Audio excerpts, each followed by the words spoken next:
ಸಾಧ್ಯತೆ ಇಲ್ಲ ಅಂತ. ಈ ಯೋಜನೆಯಲ್ಲಿ ಒಂದು ವಿಶೇಷ ಅಂಶ ಇದೆ. ಒಂದು, ಹಿಂದಿನ ಸರ್ಕಾರ 100 ದಿವಸಗಳ ಯೋಜನೆಯ ಉದ್ಯೋಗ ಖಾತ್ರಿಯನ್ನ ಕೊಟ್ಟಿತ್ತು. ನಮ್ಮ ಸರ್ಕಾರ ಅದನ್ನ 125ಕ್ಕೆ ಏರಿಸಿದೆ. ಆಮೇಲೆ ಇನ್ನೊಂದು ಬಹಳ ಮುಖ್ಯವಾದ ಅಂಶ ಏನು ಅಂದ್ರೆ, ಹಿಂದಿನ ಸರ್ಕಾರ ಉದ್ಯೋಗದ ಖಾತ್ರಿ ಕೊಡ್ತಾ ಇರಲಿಲ್ಲ. ಈಗ ಯಾವುದೇ ಒಬ್ಬ ಹಳ್ಳಿಯ ವ್ಯಕ್ತಿ ಆ ಪಂಚಾಯತ್ ವ್ಯಾಪ್ತಿಯಲ್ಲಿ ಅವನು ನೋಂದಾಯಣಿ ಮಾಡಿಕೊಂಡ್ರೆ ಅವನಿಗೆ ಉದ್ಯೋಗ ಸಿಗದೆ ಇದ್ರೆ ಅವನಿಗೆ ನಾನು ಉದ್ಯೋಗ ಸಿಗಲಿಲ್ಲ ಅಂತ ಅವನು ಹೋಗಿ ಎದುರುಗಡೆ ಕೂತ್ಕೊಂಡು ಪ್ರೂವ್ ಮಾಡಬೇಕಿತ್ತು. ಆದ್ರೆ ನಮ್ಮ ಸರ್ಕಾರದ ಯೋಜನೆಯಲ್ಲಿ ನಮ್ಮ ಸರ್ಕಾರದಲ್ಲಿ ಈ ಕಾನೂನಲ್ಲಿ ಏನಿದೆ ಅಂದ್ರೆ, ಈ ಯೋಜನೆ ಜಾರಿಗೆ ಬಂದ ಮೇಲೆ ಒಂದು ವೇಳೆ ಯಾವ ನಿರುದ್ಯೋಗ ವ್ಯಕ್ತಿ ಗ್ರಾಮ ಪಂಚಾಯಿತಿಯಲ್ಲಿ ನನ್ಗೆ ಉದ್ಯೋಗ ಇಲ್ಲ ಅಂತ ಗುರುಸ್ಕೊಂತಾನೋ ಅವನಿಗೆ ಕೆಲಸ ಕೊಡದೆ ಇದ್ರೆ ಸರ್ಕಾರ ಅವನಿಗೆ ನಿರುದ್ಯೋಗ ಭತ್ಯೆ ಕೊಡಬೇಕು. ನಿರುದ್ಯೋಗ ಭತ್ಯೆ ಕೊಡಬೇಕು. ನಿರುದ್ಯೋಗ ಭತ್ಯೆ ಕೊಡಬೇಕು. ಸಂವಿಧಾನವಾದ ದಾಯಿತ್ವ ಅದು ಸರ್ಕಾರ.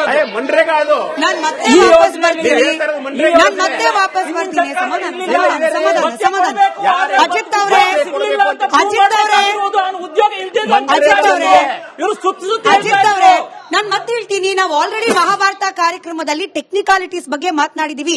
ನನ್ನ ಪ್ರಶ್ನೆ ಸಿಂಪಲ್. ಸುಧಾರಣೆ ತನ್ನಿ, ಬೇಡ ಅಂತ ಯಾರು ಹೇಳಿಲ್ಲ. ಹೆಸರು ಬದಲಾವಣೆಯ ಅನಿವಾರ್ಯತೆ ಏನಿತ್ತು? ಗಾಂಧಿಯವರ ಅನಿವಾರ್ಯತೆ ಏನಿತ್ತು? ಹೆಸರು ಬದಲಾವಣೆ ಪ್ರಶ್ನೆ ಇಲ್ಲ ಮೇಡಮ್. ಎಲ್ಲಾ ಸರ್ಕಾರಗಳು ಹೊಸ ಹೆಸರುಗಳ ಮೂಲಕ ಯೋಜನೆ ತರ್ತಾರೆ. ಈಗ ಇವ್ರು ಹೇಳ್ತಿದಾರಲ್ಲ ಮಹಾತ್ಮ ಗಾಂಧಿಯನ್ನ ಇವ್ರು ಒಪ್ತಾ ಇಲ್ಲ ಅಂತ. ನಿಮಗೆ ಗೊತ್ತಿರ್ಲಿ, ಮೋದಿ ಅವರು ಬರುವ ತನಕ ಯಾವುದೇ ಸ್ಟೇಟ್ ವಿಸಿಟ್ಗಳು, ಯಾವುದೇ ವಿದೇಶಿ ಗಣ್ಯರು ಭಾರತಕ್ಕೆ ಬಂದ್ರು ಒಂದು ತಾಜ್ ಮಹಲ್ ಹೋಗ್ತಾ ಇದ್ರು, ಇಲ್ಲ ದೆಹಲಿಗೆ ಬರ್ತಾ ಇದ್ರು. ಮೊದಲ ಬಾರಿಗೆ ಚೀನಾದ ಅಧ್ಯಕ್ಷರನ್ನು ಕರ್ಕೊಂಡು ಬಂದು ಸಾಬರಮತಿಲಿ ಕರ್ಕೊಂಡು ಹೋಗಿ ಕೂರಿಸಿದ್ರು ಮೋದಿ. ಗಾಂಧೀಜಿಯವರ ಆಶ್ರಮದಲ್ಲಿ ಕೂರಿಸಿದ್ರು. ಅಲ್ಲಿ ಅವರ ಚರಕ, ಅಲ್ಲಿ ಎಲ್ಲವನ್ನು ವಿಸಿಟ್ ಮಾಡಿಸಿದ್ರು. ಮೊನ್ನೆ ಜರ್ಮನಿಯ ಚಾನ್ಸಲರ್ ಬಂದ್ರು. ಎಲ್ಲಿಗೆ ಬಂದ್ರು? ಗಾಂಧಿಯವರ ಜಾಗಕ್ಕೆ ಬಂದ್ರು. ಹಿಂದೆ ಎಲ್ಲಾಗಿತ್ತು? ಗಾಂಧಿಯವರ ಆದರ್ಶ ತತ್ವಗಳನ್ನ ಪ್ರಮೋಟ್ ಮಾಡೋದು, ಅವರ ಬದುಕಿನ ಅವ್ರು ಹೇಳಿದನ್ನ ಆಚರಣೆಗಳನ್ನ ಮಾಡುವ ಮೂಲಕ, ಬರೇ ಯೋಜನೆಗಳಲ್ಲಿ ಹೆಸರಿಡುವುದರ ಮೂಲಕ ಅಲ್ಲ. ಹೆಸರಿಡುವುದಾದ್ರೆ ಅಂತ 1000 ಹೆಸರಿಡಬಹುದು. ಆದ್ರೆ ಆ ಹೆಸರುಗಳಿಂದ ಏನ್ ಪ್ರಯೋಜನ? ಬದುಕಿನಲ್ಲಿ ಅವರ ಆದರ್ಶಗಳನ್ನು ಪಾಲನೆ ಮಾಡದೇ ಇದ್ರೆ.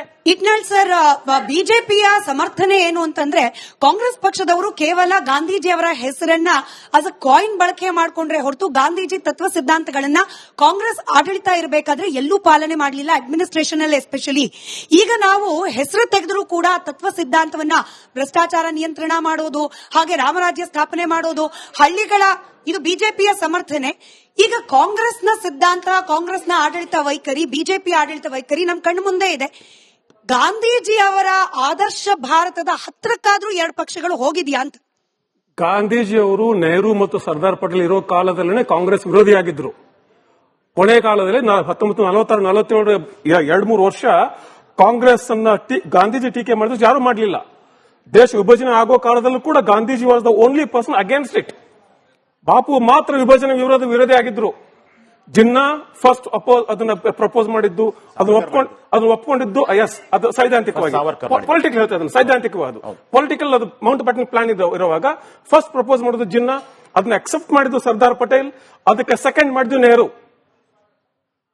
ಗಾಂಧಿ ಹೇಳ್ತಾರೆ, ನೀವು ನನ್ನ ದೇಹವನ್ನು ಇಬ್ಬಾಗ ಮಾಡಿ ದೇಶ ಹೊಡೀರಿ ಅಂತ. ಈ ದೇಶದ ಸ್ವಾತಂತ್ರ್ಯ ದಿನಾಚರಣೆ ನಡೆಯುವಾಗ ಗಾಂಧಿ ಸ್ವಾತಂತ್ರ್ಯ ದಿನಾಚರಣೆಯಲ್ಲಿ ಪಾಲ್ಗೊಳ್ಳಲಿಲ್ಲ. ಅವರು ಕಲ್ಕತ್ತಾದಲ್ಲಿ ಕೋಮುಗಲಭೆಯಲ್ಲಿ ಅಲ್ಲಿ ಉರಿಯುವಂತ ಜಾಗದಲ್ಲಿ ಕೂತ್ಕೊಂಡು ಶಾಂತಿ ಮಂತ್ರ ಪಠಣ ಮಾಡ್ತಿದ್ರು. ಗಾಂಧೀಜಿಯ ಬಗ್ಗೆ ಗೌರವ ಇಟ್ಕೊಂಡ ತಕ್ಷಣ ಎಲ್ಲರೂ ಗಾಂಧೀಜಿ ತರ ಇರ್ತಾರೆ ಅನ್ನೋದು ತಪ್ಪಾಗುತ್ತೆ. ಗಾಂಧೀಜಿಯ ಆಶಯಗಳು, ಗಾಂಧೀಜಿಯ ಒಂದು ಆಡಳಿತ ವೈಖರಿ, ಗಾಂಧೀಜಿ ಒಂದು ಆಡಳಿತ ಸಿದ್ಧಾಂತ ಇದೆಯಲ್ಲ, ಅದು ಬೇರೆನೆ ಚರ್ಚೆ. ಅದು ಎಷ್ಟು ಕಷ್ಟ ಏನು ಅದು ಬೇರೆ ವಿಚಾರ. ಯಾಕಂದ್ರೆ ಒಂದು ಆಡಳಿತ ಬೇರೆ, ಒಂದು ಸಿದ್ಧಾಂತ ಬೇರೆ, ಒಂದು ಥಿಂಕಿಂಗ್ ಪ್ರಾಸೆಸ್ ಬೇರೆ. ಹಾಗೇನೆ ಗಾಂಧೀಜಿ ಬಗ್ಗೆ ಗೌರವ ಇಟ್ಟುಕೊಂಡು ಕಾಂಗ್ರೆಸ್ ಗೌರವ ಇಲ್ವಾ? ಇದೆ. ಗಾಂಧೀಜಿ ತರ ಬದುಕ್ತಾರ? ಇಲ್ಲ. ರಾಮನ ಬಗ್ಗೆ ಮಾತಾಡ್ತಾರೆ, ರಾಮನ ತರ ಬದುಕ್ತಾರೆ ಇವರು ಯಾರಾದ್ರು? ರಾಮ ಒಂದು ಐಕಾನ್ ನಮಗೆ ಅಷ್ಟೇ ಇವ್ರಿಗೆ, ಅಥವಾ ಬೇರೆ ಯಾವುದೇ ಧರ್ಮ ತಗೊಳ್ಳಿ. ಕ್ರಿಶ್ಚಿಯನ್ರು ಜೀಸಸ್ ತರ ಬದುಕ್ತಾರ? No, it is about your faith ಅಷ್ಟೇ. ಆದ್ರೆ ಇವ್ ಹೇಳಿದ್ರಲ್ಲ, ಅಯೋಧ್ಯೆಯಲ್ಲಿ ಹುಟ್ಟಿದ ರಾಮನೇ ನಾವು ಒಬ್ಬನೇ ರಾಮ ಅಂತೇಳಿ, ಅದು ಫಿಸಿಕ್ಯಾಲಿಟಿ ಇರಬಹುದು, ನಂಬಿಕೆ ಬೇರೆ ಬೇರೆ ಆಗುತ್ತೆ. ಯಾವ ರಾಮ ತನ್ನ ಹೆಂಡತಿಯ ಮೇಲೆ ಸಂಶಯ ಯಾವುದೋ ಒಬ್ಬ ಅಗಸ ಹೇಳಿದಂತ ತಿಳ್ಕೊಂಡು ಹೆಂಡತಿನ ಆಚೆ ಹಾಕ್ತಾನಲ್ಲ, ಅದು ರಾಮರಾಜ್ಯ ಗಾಂಧೀಜಿ ತಲೆಯಲ್ಲಿ ಇರಲಿಲ್ಲ. ಗಾಂಧೀಜಿ ತಲೆ ಇದ್ದು ರಾಮರಾಜ್ಯ ಈ ದೇಶದಲ್ಲಿ ನಡುರಾತ್ರಿಯಲ್ಲಿ ಮಹಿಳೆ ಒಬ್ಬಳು ಸುರಕ್ಷಿತವಾಗಿ ಸಂಚರಿಸಿದರೆ ಮಾತ್ರ. ಅದು ರಾಮಯ್ಯ, ಅದು ರಾಮ, ಅದು ರಾಮ. ಇವತ್ತು ಸಿದ್ದರಾಮಯ್ಯ ಅವರ ನಾವಲ್ಲಿ ಕೊಡ್ತಾ ಇದ್ದಾರಲ್ಲ, ನಾವಲ್ಲಿ ಆ ರಾಜ್ಯ ಇರಬೇಕು. ಅದು ರಾಮ. ಮಹೇಶ್ ಅವರು ಹೇಳಿದ್ರಲ್ಲ, ಕಾಂಗ್ರೆಸ್ಗೂ ಬಿಜೆಪಿ ವ್ಯತ್ಯಾಸ ಇಲ್ಲ ಅಂತ ಹೇಳಿ. ಆ ಹೆಸರಲ್ಲಿ ವ್ಯತ್ಯಾಸ ಇಲ್ಲದೆ ಇರಬಹುದು, ರಾಜಕಾರಣದಲ್ಲಿ ಸ್ವಲ್ಪ ಸಾಮ್ಯತೆ ಇರಬಹುದು, ಆದ್ರೆ ನಂಬಿಕೆಗಳಿಗೆ ಮಾತಾಡಬೇಕಾದ್ರೆ, ಫಾರ್ ಎಕ್ಸಾಂಪಲ್ ಗಾಂಧೀಜಿ, ಮಹಾತ್ಮ ಗಾಂಧಿ, ಮೋಹನ್ ದಾಸ್ ಕರಮ್ಚಂದ್ ಗಾಂಧಿ ಹುಟ್ಟಿದ ಯಾವ ಸಂಸ್ಕಾರದಲ್ಲಿ ಮಹೇಶ್ ಅವರೇ, ಯಾವ ಧರ್ಮದಲ್ಲಿ? ಆ ಒಂದು ಧರ್ಮದ ಬಗ್ಗೆ ಅದೇ ಸಂಸ್ಕಾರ ಇರ್ತದೆ. ಈಗ ಎಲ್ಲರೂ ಕೂಡ ಅಂಬೇಡ್ಕರ್ ಜೊತೆ ಸಮಸ್ಯೆ ಇತ್ತು ಗಾಂಧೀಜಿಗೆ. Ambedkar had huge problem with Mahatma Gandhi. Subhash Chandra Bose had a problem, Nehru had a problem, Patel had a problem. ಹಾಗಂತ ತಕ್ಷಣ ತಪ್ಪಂತಲ್ಲ, ಸಮಸ್ಯೆ ಇರಲಿಲ್ಲ, ಅವರ ಸಮಸ್ಯೆ ಇತ್ತು.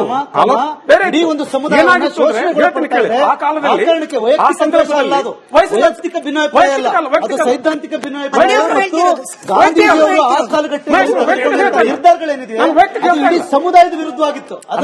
ಸಮುದಾಯದ ವಿರುದ್ಧವಾಗಿ ಗಾಂಧೀಜಿ ನಾವು ಏನಂದ್ರೆ, ಈಗ ಇಲ್ಲಿ ನಿಂತ್ಕೊಂಡು 75 ವರ್ಷದಿಂದ ಏನ್ ನಡೆದಿದೆ ಅನ್ನೋದನ್ನ ಈಗಿನ ಸಂದರ್ಭದಲ್ಲಿ ನಾವು ಹೋಲಿಕೆ ಮಾಡಿ ನೋಡೋದು ತಪ್ಪಾಗುತ್ತೆ. ಅಂದಿನ ಪರಿಸ್ಥಿತಿ ಏನಿತ್ತು? Baba Saheb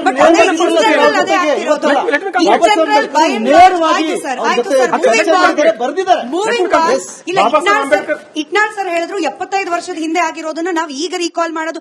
but more or less ಅದೇ ಆಗ್ತಾ ಇರೋದು. ಹಿಂದೆ ಗಾಂಧಿ ಹೀಗೆ, ಹಿಂದೆ RSS ಹೀಗೆ ಇದೇ ಆಗ್ತಿರೋದು. But coming back to the topic, ಏನಾಗುತ್ತೆ ಅಂದ್ರೆ 75 ವರ್ಷ ಹಿಂದಿನ ಘಟನೆ ನೋಡೋದು ಸರಿಯಾಗಿ ಅರ್ಥ ಆಗೋದಿಲ್ಲ ಜನಕ್ಕೆ. ಇವತ್ತಿನ ಸಂದರ್ಭ ಸರಿಯಾಗಿ ಅರ್ಥ ಆಗೋದಿಲ್ಲ, ಕನ್ಫ್ಯೂಷನ್ ಕ್ರಿಯೇಟ್ ಆಗ್ತದೆ, ಜಗಳ ಆಗ್ತದೆ ಅಷ್ಟೇ. If you really understood what happened between 40 and 47, then you'll really realise ಇಡೀ ಒಂದು ಚಿಂತನೆ, ಒಂದು RSS ಮತ್ತು ಈ ಸಂಘ ಪರಿವಾರ ಚಿಂತನೆ ಏನಾಗಿದೆ. ಒಂದು ತಲೆಮಾರಿನ ಕಣ್ಣಲ್ಲಿ ಮಹಾತ್ಮ ಗಾಂಧಿ ವಿಲನ್ ಮಾಡಿಬಿಟ್ರು.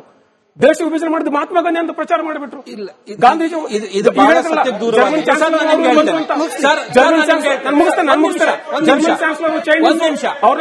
ಬಂದ್ರು ಅಂತ ಸಾಬರಮತಿಯಲ್ಲಿ, ಆ ಗಾಂಧಿಯವರು ಇರುವಾಗ ಸಾಬರಮತಿಯಲ್ಲಿ ಅಂತಾರಾಷ್ಟ್ರೀಯ ಮಾಧ್ಯಮಗಳ ಕಂಟಿಂಜೆಂಟ್ ಇರ್ತಿತ್ತು. Life magazine, time magazine, New York times, Washington post, the Tribune ಎಲ್ಲರೂ ಸಾಬರಮತಿಯಲ್ಲಿ ಇರ್ತಿದ್ರು. ನೀವು ತೋರಿಸಿದ್ರ ಸಾಬರಮತಿಯನ್ನ ಜಗತ್ತಿಗೆ? ಕಾಂಗ್ರೆಸ್ ಕಾಲದಲ್ಲಿ